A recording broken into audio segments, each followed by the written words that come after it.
fogo das tochas dança diante dos meus olhos, mas não são as chamas que vejo. Vejo mármore. Vejo colunas gigantescas de pedra que sustentavam um teto alto demais para qualquer voz humana alcançar. Vejo o salão do Palácio de Suzã, onde o silêncio não era ausência de som, era ausência de segurança.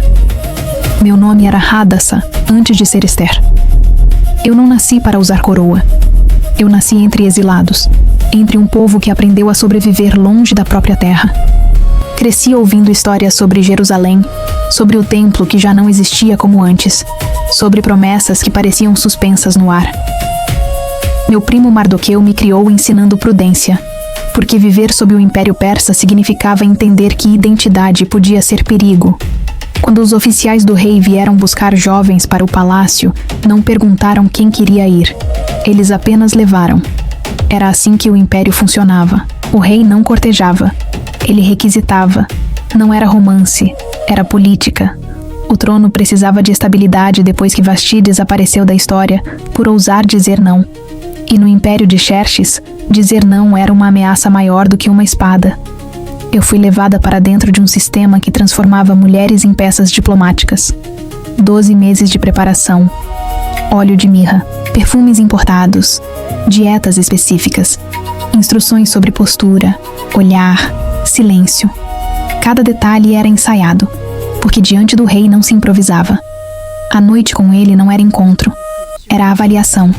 E muitas das que entravam naquele quarto jamais voltavam ao mesmo lugar de antes. Algumas permaneciam confinadas no harém secundário para o resto da vida. Era luxo sem liberdade. O palácio tinha beleza suficiente para deslumbrar qualquer visitante. Mas por trás do ouro havia medo constante. Conselheiros conspiravam. Governadores competiam por influência. O rei, chamado na Bíblia de Assuero, conhecido nos registros históricos como Xerxes I, governava 127 províncias. Mas governar tantas terras exigia demonstrações públicas de autoridade.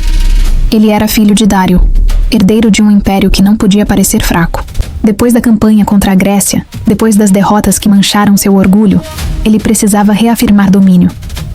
O banquete de 180 dias não foi excesso inocente, foi propaganda. Foi teatro político para restaurar confiança no trono. Eu aprendi rápido que naquele lugar sobreviviam os atentos. Mardoqueu me disse para não revelar que eu era judia. E eu obedeci. Porque ali, qualquer diferença podia ser usada contra você. A identidade não revelada tornou-se minha armadura invisível. Quando fui conduzida à presença do rei, eu sabia que minha vida podia se transformar em um instante, para melhor ou para um confinamento permanente. O texto diz que encontrei favor. Mas favor naquele contexto não significava afeto profundo. Significava adequação ao que o império precisava naquele momento. Fui coroada. Tornei-me rainha.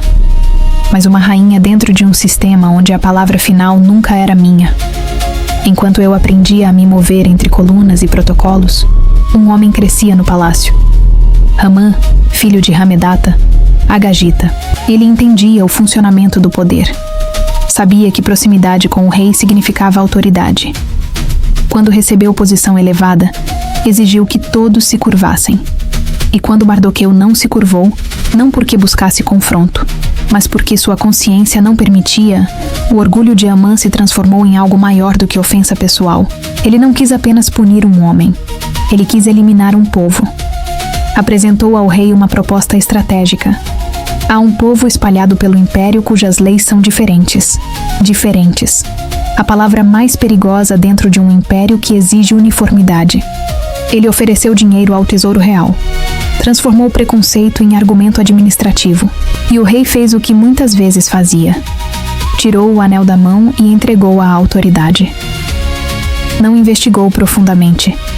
Não questionou números. Não pediu testemunhas. Confiou no conselheiro forte. E o decreto foi selado. E naquele instante, algo muito maior do que um ato administrativo havia acontecido. O selo pressionado sobre o pergaminho não carregava apenas tinta e autoridade imperial. Ele carregava uma sentença contra um povo que existia muito antes daquele império existir. Um povo cuja história não começou na Pérsia, nem na Babilônia, nem no exílio. mas na promessa feita a um homem chamado Abraão, quando Deus lhe disse que sua descendência não seria apagada da terra. O rei acreditava ter autorizado apenas mais uma medida de segurança imperial.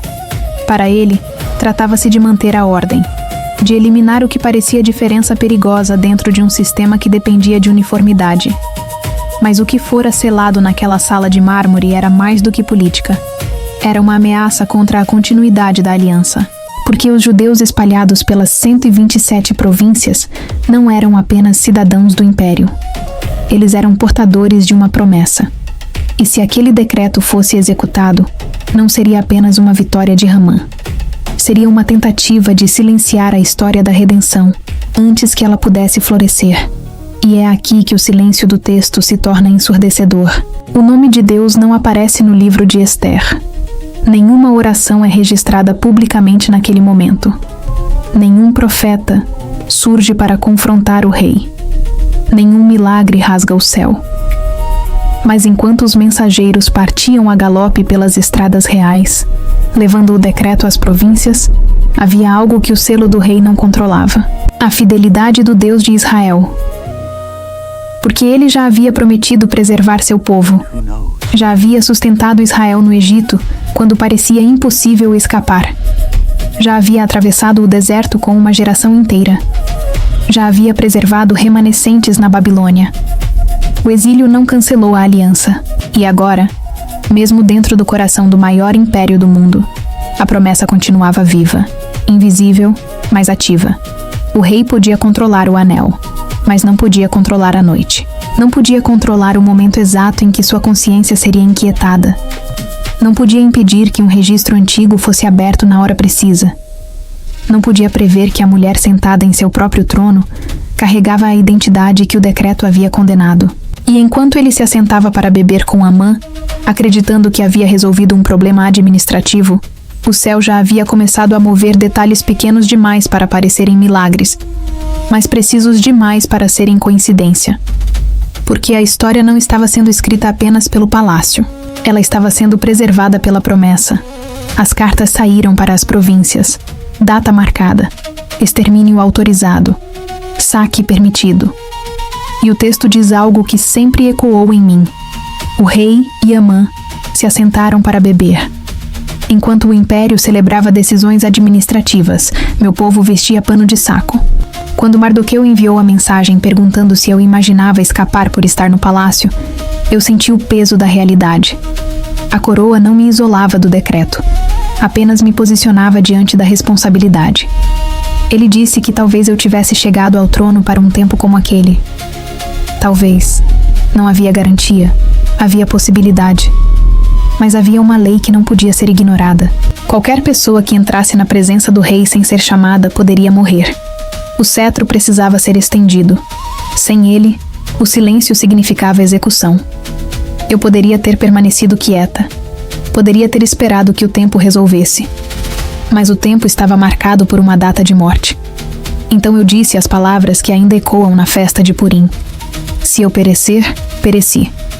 Jejuamos por 3 dias. Não foi ritual vazio. Foi desespero concentrado. Foi silêncio coletivo diante de um Adonai cujo nome nem sequer aparece na narrativa oficial do palácio, mas cuja mão invisível começava a mover detalhes que ninguém percebia. Quando atravessei o salão até o trono, cada passo parecia ecoar mais alto do que qualquer música de Purim. Eu não via romance, eu via risco. O rei levantou os olhos. O momento suspenso poderia decidir o futuro de milhares. Ele estendeu o cetro. Mas mesmo com o gesto de permissão, eu não falei tudo imediatamente. Porque naquele império, acusações diretas podiam ser interpretadas como manipulação emocional. Em vez disso, convidei para um banquete. Depois outro. Dei tempo para que a tensão se acumulasse. Dei espaço para que a providência agisse. E naquela noite, o rei perdeu o sono. Insônia. Um detalhe pequeno demais para ser manchete. Grande demais para ser coincidência. Mandou ler os registros históricos do reino. Descobriu que Mardoqueu havia denunciado uma conspiração anos antes e nunca fora recompensado. No mesmo momento, Ramã entrava para pedir autorização para enforcar Mardoqueu numa forca já construída. Mas o rei perguntou o que deveria ser feito ao homem que ele desejava honrar. Amã pensou em si mesmo. Descreveu roupas reais, cavalo do rei, desfile público. E ouviu a resposta que deve ter soado como golpe invisível. Faça isso a Mardoqueu. O homem que planejava a execução conduziu o homem que odiava em desfile de honra. Quando finalmente revelei minha identidade no segundo banquete e disse que meu povo estava vendido para a destruição, o rei percebeu que havia sido usado politicamente. Não era apenas compaixão, era percepção de manipulação. Amã caiu e foi executado na própria forca que havia preparado. Mas o decreto ainda existia, porque leis medo-persas não podiam ser anuladas. O rei não revogou o edito, criou outro, autorizou autodefesa. Foi uma solução dentro das limitações do sistema. O povo se organizou, lutou, sobreviveu, e o dia marcado para extermínio tornou-se dia de vitória. Nasceu Purim. Hoje as crianças dançam. Hoje o vinho transborda. Hoje o nome de Amã é abafado por ruído.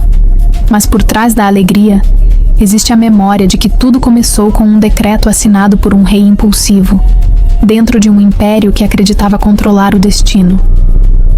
Xerxes continuou governando. Não se tornou profeta.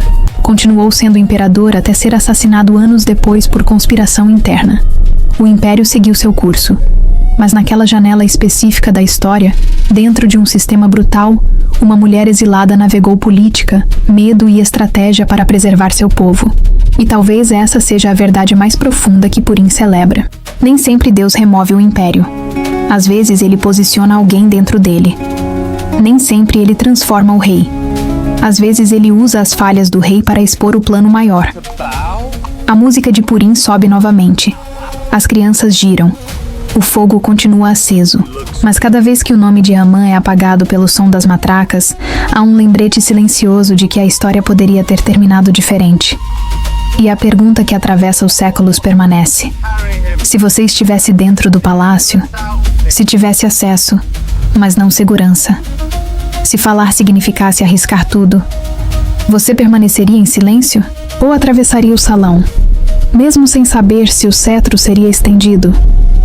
Porque Purim não nasceu da alegria. Nasceu de uma decisão feita no limite entre medo e coragem. E quanto mais perto do poder você estiver, mais decisiva será a sua escolha. O Império Persa não era apenas grande. Ele era organizado com precisão quase mecânica. Estradas reais cortavam o território por milhares de quilômetros, permitindo que decretos atravessassem províncias com rapidez surpreendente. Sistemas tributários coletavam riquezas de povos conquistados. Cada região mantinha seus costumes, desde que pagasse impostos e não ameaçasse o trono. Xerxes I herdou esse sistema. Mas diferente de Dário, que consolidava com cálculo frio, Xerxes governava movido por honra e demonstração pública de força. A cultura persa valorizava profundamente a imagem do rei como representante quase divino da ordem. Ele não era apenas governante, ele era símbolo de estabilidade cósmica. E quando a estabilidade é ameaçada, o rei precisa reagir com intensidade. Após a derrota na Grécia, sua necessidade de reafirmação tornou-se ainda maior. Persépolis, cujas ruínas ainda existem hoje, foi ampliada sob seu comando. Escadarias monumentais exibiam relevos de povos submetidos trazendo tributos: egípcios, babilônios, medos, lídios. A mensagem era clara: o mundo se curva ao rei. Mas o curioso é que, apesar de todo esse poder, Xerxes dependia profundamente de conselheiros. Ele delegava decisões amplas, confiava no círculo próximo. E essa característica, que podia ser vista como confiança estratégica, também era vulnerabilidade. O Palácio de Suzã, onde a narrativa de Ester acontece, não era apenas residência real, era centro administrativo. Ali eram redigidos decretos, selados com o anel real e enviados por mensageiros montados em cavalos velozes. Ester 8:10. Quando o anel era pressionado sobre o selo, aquilo se tornava lei irrevogável. Esse detalhe é crucial, porque o poder de Xerxes não estava apenas em sua vontade, estava na irreversibilidade de suas decisões. Quando Hamã apresentou o plano contra os judeus, ele não fez um discurso inflamado de ódio. Ele apresentou uma proposta administrativa. Falou de um povo cujas leis são diferentes. Ester 3:8. Em um império baseado na uniformidade sob autoridade central, diferença era a instabilidade. E instabilidade precisava ser eliminada. O rei não investigou profundamente porque sua estrutura de governo funcionava por delegação. Ele acreditava que seus oficiais filtravam as ameaças. O gesto de entregar o anel não foi descuido casual. Foi prática comum de autoridade delegada. Mas naquele gesto havia algo invisível. Um decreto contra um povo cujo Deus não aparece nominalmente no texto, mas governa a narrativa inteira. Enquanto isso, dentro do harém, a vida era isolamento. O harém persa não era romance orientalizado como muitas vezes se imagina. Era instituição política. As mulheres pertenciam à corte. Suas movimentações eram restritas. Informações circulavam lentamente. O acesso ao rei era regulado por protocolos rígidos.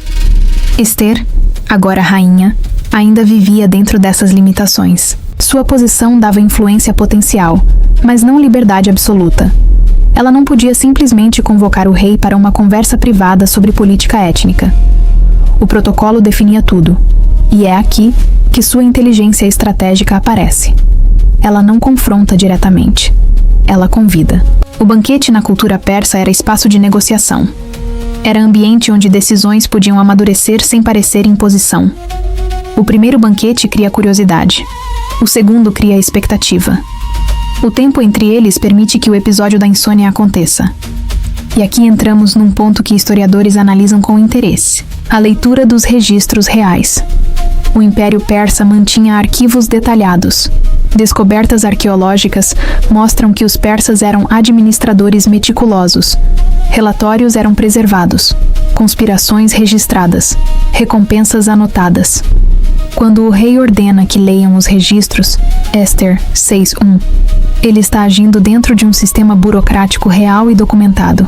Mas a coincidência da leitura recair exatamente sobre o episódio de Mardoqueu revela a tensão entre história humana e providência invisível.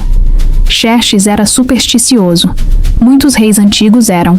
Sinais, sonhos, insônia, tudo podia ser interpretado como mensagem. A honra pública era central. Se alguém havia salvado o rei e não fora recompensado, isso era falha administrativa que precisava ser corrigida imediatamente. E quando Hamã entra naquele momento exato, seu orgulho o impede de perceber que a narrativa mudou. O homem que acreditava manipular o sistema torna-se vítima do próprio teatro político. Quando Ester revela sua identidade, o choque para Xerxes não é apenas emocional, é político. Se a rainha pertence ao povo condenado, então o decreto ameaça o próprio palácio. A honra do rei está em jogo. Ele foi usado. E para um imperador cuja autoridade depende da percepção de controle, ser usado é intolerável. Hamã morre, mas a lei permanece. Esse é talvez o aspecto mais realista do livro. O sistema não pode ser simplesmente apagado porque alguém percebeu o erro. A estrutura jurídica medo-persa não permitia revogação. Então cria-se um segundo decreto. Isso não é milagre espetacular. É solução dentro das limitações políticas. Os judeus recebem autorização para se defender. Organizam-se, lutam, vencem. Historicamente, isso é plausível dentro do contexto persa, onde minorias podiam manter identidade desde que leais ao império. Mas o que transforma essa história em algo maior do que política é o silêncio de Deus no texto. O nome divino não aparece explicitamente no livro de Ester. Nenhum profeta surge. Nenhum milagre sobrenatural interrompe o curso dos eventos. E ainda assim, cada detalhe parece posicionado com precisão. A insônia. O momento da leitura. A entrada de Hamã. A coragem de Ester. A mudança pública de honra. Providência sem espetáculo. E quando Purim nasce, não nasce como feriado imperial. Nasce como memorial comunitário. Ester 9:26. Um povo decide nunca esquecer que sobreviveu dentro de um império que poderia tê-lo apagado. Xerxes continuou reinando até ser assassinado em conspiração palaciana por Artabano, chefe da guarda real. O homem que governava o maior império do mundo não conseguiu controlar as próprias intrigas internas. Impérios parecem eternos. Não são. Mas decisões individuais dentro deles podem atravessar séculos. E é por isso que, quando a festa de Purim explode em alegria, há algo mais profundo do que fantasia e vinho. A memória de vulnerabilidade. A lembrança de que estar dentro do sistema não significa estar seguro. E há uma pergunta que continua ecoando muito além de Suzanne. Se você estivesse diante de uma estrutura que decide destinos com um selo, se tivesse acesso, mas não garantia, se o silêncio fosse confortável e a fala fosse perigosa, qual decreto você ajudaria a escrever? A música de Purim sobe novamente. As crianças giram. Mas agora você sabe que por trás da dança existe império, política, psicologia, medo, estratégia e coragem. E talvez o verdadeiro milagre não tenha sido a queda de Ramã. Talvez tenha sido o fato de que, dentro de um sistema que parecia absoluto, uma mulher invisível aprendeu a usar o próprio sistema para preservar a vida.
Quando eu levanto as mãos, sinto o fogo do Sinai. Teu sopro sopra em mim e tudo em mim revive, Pai.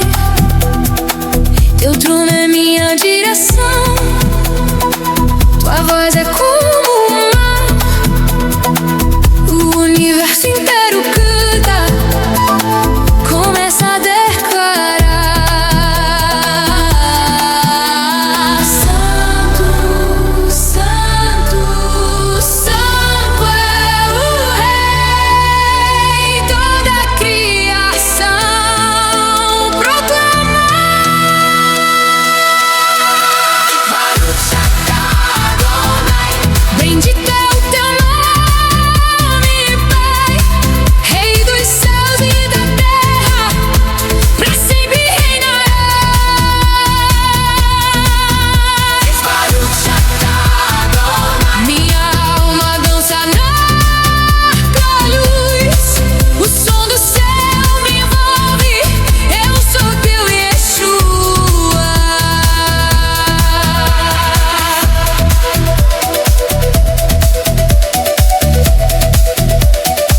Frequência que cura o coração, som que traz alinhamento.